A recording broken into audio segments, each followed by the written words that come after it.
คำว่าห้างเกิดขึ้นที่ใดเกิดกับใครมันบ่สำคัญมันจะอยู่ตรงนั้นบ่หายตามกาลเวลาว่าสิผ่านมาดนปานใดในหัวใจบ่เคยร่างรายังจดจำทุกถ้อยว่าจาที่เฮาเว้าต่อกันเมื่อสวรรค์แยกกายเฮาสองจากคู่ครองเป็นคนอื่นไกลเหลือแต่คำสัญญาใช่ไหมที่ยังคงอยู่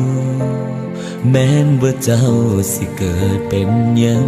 บ่เคยคิดสั่งย้อนหาคนหูสิเคียงข้างให้ได้หูหัวใจยังคงเดิมบ่มีอีหยังมาพังทลายความมั่งเอาสองลงได้แม่นดินสลายยังมั่นคงคือจังตอนเริ่ม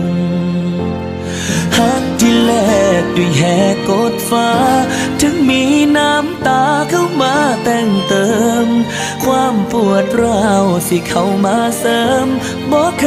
ยคิดยาก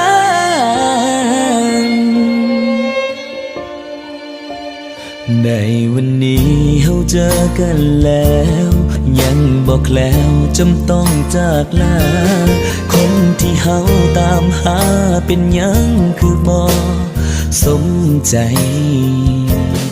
ให้คงท่าอีกกี่พันปีให้อยู่ตรงนี้อีกนานเท่าไร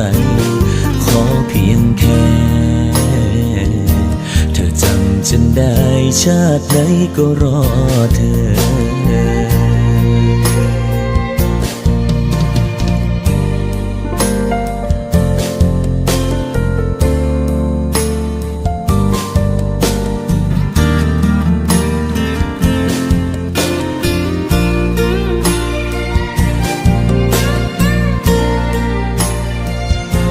บ่มีอีหยังมาพังทลายความมั่งเอาสองลงได้แม่นดินสลายยังมั่นคงคือจังตอนเริ่มฮักที่แลกด้วยแหกกดฟ้าถึงมีน้ำตาเข้ามาแต่งเติมความปวดร้าวสิเข้ามาเสริมบ่เคยคิดยาก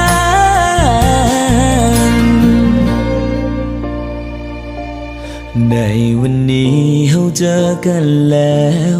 ยังบอกแล้วจำต้องจากลาคนที่เฮาตามหาเป็นยังคือบ่สมใจให้คงท่าอีกกี่พันปีให้อยู่ตรงนี้อีกนานเท่าไรขอเพียงแค่เธอจำฉันได้ชาติไหนก็รอเธอ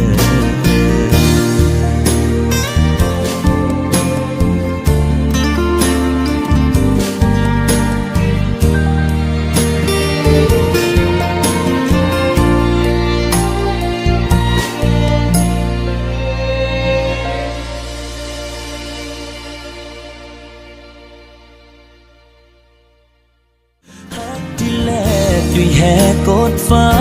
ถึงมีน้ำตาเข้ามาแต่งเติมความปวดร้าวสิเข้ามาเสริมบ่เคยคิดยาก